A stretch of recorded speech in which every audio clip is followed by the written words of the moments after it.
What's up, y'all? You're watching Union Minded. I'm your host, Eric, and today we are going to talk about Florida Bill SB 1718. Goes into effect July 1st. I know you've heard about it. We're going to talk about it from a perspective of a working person, someone who is union minded. How will this affect unions? What is the root of it all? This is a bill that DeSantis signed into law, and we are going to read from his website, floridagov.com. We're going to read the Senate bill language itself from the webpage, and we're also going to look at how it's going to affect working people. One thing I do want you guys to understand, though, is this bill is rooted in a couple of things. It's rooted in ignorance. It comes from a power structure that wishes to continue to maintain division amongst the working class. They see the unity that is going on. They see the approval of the working movement growing, and they see that they need to attack it. This is a power structure that sees that it is becoming a minority and is losing its mind over it because they are ignorant and they are scared to death. Actually, no, let's not say that. Let's not say that, because that would be wrong. That's placing blame where it doesn't belong. This is a power structure that was created by very powerful people. Very powerful people who oppressed people and built their wealth by stealing it.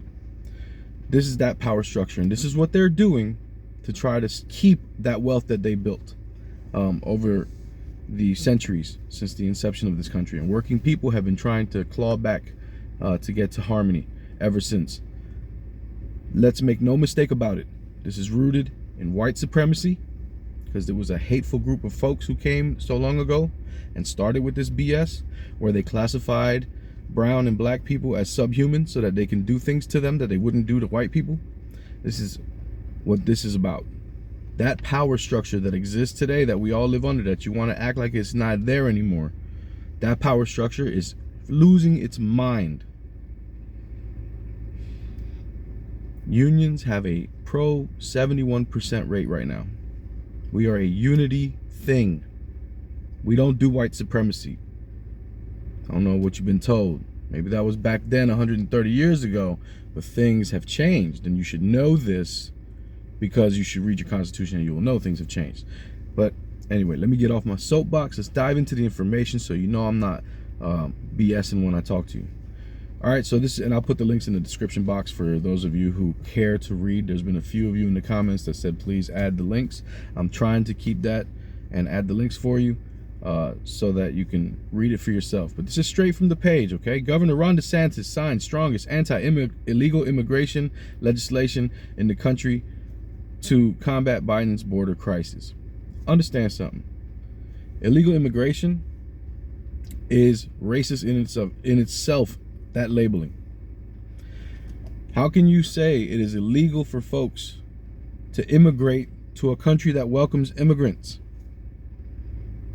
It isn't illegal to immigrate here. It isn't illegal to seek amnesty here. There's nothing illegal about it. So that framing right there at the very beginning, off the root, is no good. All right, so let's continue. Today, and remember, this is an article off of his page, so everything that I read here is going to be spun in a way to make it seem like, oh, this is the right thing to do, okay? And I'm gonna try to counter it as I go. Today, Governor Ron DeSantis signed Senate Bill 1718 to combat the dangerous effects of illegal immigration caused by the federal government's reckless border policies. This legislation makes using E-Verify mandatory for any employer with 25 or more employees, imposes enforceable penalties for those employing illegal aliens, and enhances penalties for human smuggling. Additionally, this bill prohibits local governments from issuing identification cards to illegal aliens, invalidates ID cards issued to illegal aliens in other states, and requires hospitals to collect and submit data on the costs of providing health care to illegal aliens. More on today's announcement can be found on this link here, but we're not going to do that. We're just going to keep reading this article. This is a quote. The Biden border crisis has wreaked havoc across the United States and has put Americans in danger, said Governor Ron DeSantis. In Florida, we will not stand idly by while the federal government abandons its lawful duties to protect our country. The legislation I signed today gives Florida the most ambitious anti-illegal immigration laws in the country. fighting back against reckless federal government policies, and ensuring the Florida taxpayers are not footing the bill for illegal immigration. Again, there is nothing illegal about immigrating here, and the expiration of Title 42 is what prompted this. And remember that Title 42 did not get rescinded. It was allowed to run out. So those policies were in place until they ran out. There is no crisis. There's people migrating and immigrating and looking for amnesty because we created a nightmare scenario back there. We allowed our corporations to go over there and instill dictators that allowed them to go and take all of the resources from those countries, the produce, the bananas, the coffee, all of the different economic gains that these corporations could take from these countries. That's what they did, and it created a very bad situation over there that causes people to have to migrate because it's a bad situation. So we create the problem and then get mad that folks are coming back home. And remember, more than half of the U.S. was Mexico at one time. New Mexico, California, it was all part of Mexico. Texas, Oklahoma, all that whole area, you know what I mean? We put a border and said, now this is ours. But this continent has always migrated. This is not new. So this is just born out of ignorance, because there is an immigration policy. There is a method. There is a process to go through when you come to the border. So ignorant. Our southern border has been dealing with a man-made crisis under the ineptness of President Biden, allowing more than 6.3 million illegal immigrants to flood our border. This was Senator Blaise Ingoglia. Today, under the leadership of Governor Ron DeSantis, Florida made history signing into law the strongest state-led anti-illegal immigration bill ever brought forth. It was an honor to usher the bill through the process, okay? Today, Florida sent a strong message, and they're talking about protecting their communities. This legislation will require private employers of 25 or more to use E-Verify system for new employees beginning on July 1st, 2023. This bill also expands penalties for employers who fail to comply with the E-Verify requirements, including the possible suspension and revocation of employer licenses. So we're talking about taking away business licenses. Additionally, this legislation creates a third-degree felony for an unauthorized alien to knowingly use a false ID document to gain employment, and prohibits a county or municipality from providing funds to any person or organization for the purpose of issuing IDs or other documentation. Importantly, illegal aliens will no longer be permitted to rely on out-of-state driver's licenses. Senate Bill 1718 also enhances the crime of human smuggling when smuggling a minor, when smuggling more than 5 people. This is talking about a person who is riding with their family. Maybe somebody who came here legally and then wants to bring their family over here, and in the process, they're in the process of doing that. Now they're going to go ahead and call that smuggling. This is anti-family. This is it's anti-American, quite frankly. This legislation will additionally require each hospital, so now you're going to have hospitals that deny services, that accepts Medicaid, to include a question on there of whether or not they're legal or illegal immigrants. So let's look at the language of the bill so we're not confused, all right? Florida Senate bill. This is the actual 1718 immigration policy, all right? Immigration. Prohibiting counties and municipalities, respectively, from providing funds to any person, entity, or organization to issue identification documents to an individual who does not provide proof of lawful presence in the United States, specifying that certain driver's licenses and permits issued by other states exclusively to unauthorized immigrants are not valid in this state, requiring certain hospitals to collect patient immigration status data information on admission or registration forms, requiring the Department of Economic Opportunity to enter a certain order and require payment on certain economic development incentives if the department finds or is notified that an employer has knowingly employed an unauthorized alien without verifying the employment eligibility of such persons. The appropriation will be $12 million, effective on July 1st. So that's that. And then, so how is this going to affect? Well, you got farms. This happened in Alabama, by the way. I don't know if you guys know that. You can look it up a few years ago in Alabama. they tried this move, and farmers lost money because Americans weren't working those jobs and weren't qualified to do the work. Quite frankly, they couldn't do it. They didn't have what it takes. So it was kind of, you needed them, and they found out. You know what I mean? They found out. You know, there's the F around process, and you find out. Well, Alabama found out. Florida's gonna find out. But how is this going to affect workers? Now, it's a bigger question, because how does it affect workers outside of Florida? Florida produces oranges. Florida produces bell peppers. Florida produces produce. It's an agricultural state that exports agriculture. A lot of it. Florida is the Sunshine State. They're known for oranges. You think orange juice prices ain't going to go up? Truckers are now talking about boycotting Florida. You think these things are not going to have a ripple effect? This is going to affect your wallet. And who's going to be affected the most? Working people.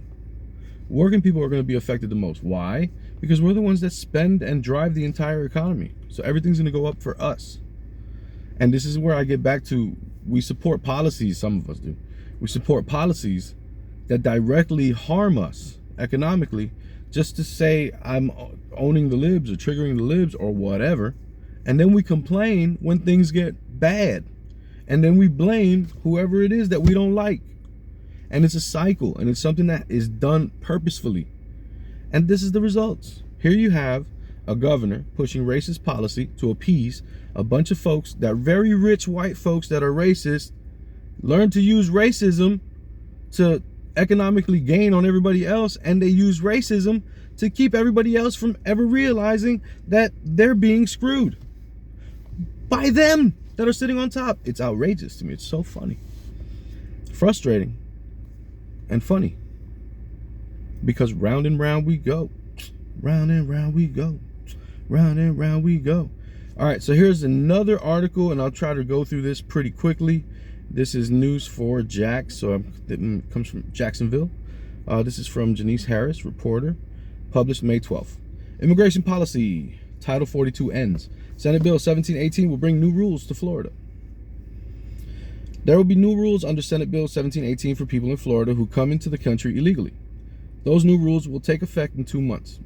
Governor DeSantis says the new laws are needed due to the end of the federal rule known as Title 42 that allow people trying to get into the country to wait at the border of their country. Title 42 ended at midnight Friday, and some people believe they can now enter the country without waiting. That's not true. It's not true. There's a process. A local immigration attorney says these changes will have a ripple effect on everything from the food we eat to homes built in the Sunshine State. The changes begin on July 1st, and immigration attorney Michelle Fanger thinks people who are not U.S. citizens may not realize the changes could indirectly affect them. While some businesses support the changes Senate Bill 1718 will bring. Governor Ron DeSantis signed Senate Bill 1718 saying we've got a massive problem at our southern border with Mexico. DeSantis believes that President Biden hasn't responded appropriately on the federal level to address immigration concerns, so he has 1718 on a state level. So beginning July 1st, the new law will require business owners to use E-Verify to check employee work eligibility, suspend employer licenses for unqualified workers, human smuggling penalties enhanced, bans local governments from issuing identification cards, requires hospitals to collect data on immigrants without legal status. Senate Bill 1718 is supported by local businessman Henry Brown. We want to know that the people we are hiring, whether native-born or born abroad, are here legally, Brown, CEO of Miller Electric, said. We are thankful E-Verify checks the citizenship or immigration status of every person we hire. Brown says he believes the new rules will help with keeping local businesses honest. Fanger says even though Title 42 ended, people trying to get into the country still have to follow a procedure and can't just cross through the American border. However, Fanger says 1718 will have a negative effect on Florida's economy. It will have a major impact on immigration because it's really, to me, it's very restrictive, Fanger said. It does not give any benefits much to individuals that don't have legal status, because basically it's saying if you come here, you have to stay in the shadows. Fanger believes it will impact multiple Florida industries as undocumented workers are fired from their work. When asked what industry she thinks will be most impacted, she said, based on my opinion, the construction industry, agriculture, and will have a major impact. Also restaurants, because those hire, though we don't like to admit it, a large group of individuals who don't have documents. If you don't have these individuals to do the work, who's going to do the job? That's the truth. If you don't have them to do the work, who's going to do the job? Who will it be now? And here's another side note. This is going to also open up targeting Hispanic people and having them get pulled over by the police and pulled over by immigration and have their immigration status checked and have their IDs ran without constitutional protection. It'll treat everybody as if they're illegal immigrants in the eyes of law enforcement. And that's the reality. So say that I want to go down to Florida with my wife and kids and go to Disney. I can now be subject to a search for being Puerto Rican.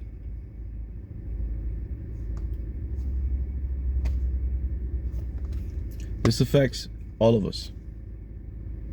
All of us Latinos and everybody that cares about solidarity and collectivism and working together to win better. This affects us all. I hope that you've got some information from this that kind of counters whatever narratives you're seeing out there online, because what I tried to do here was bring you straight from the horse's mouth the actual language of the bill, plus from Ron DeSantis's page, plus an article straight from down there, and then give you my perspective. You're watching Union Minded. I'm your host, Eric. Don't forget the fight's not left and right, man. It's up and down. It's going to take solidarity to win always. Each one teach one. Get out there and reach one. And don't forget, there can be no union without you and I, front and center. Peace.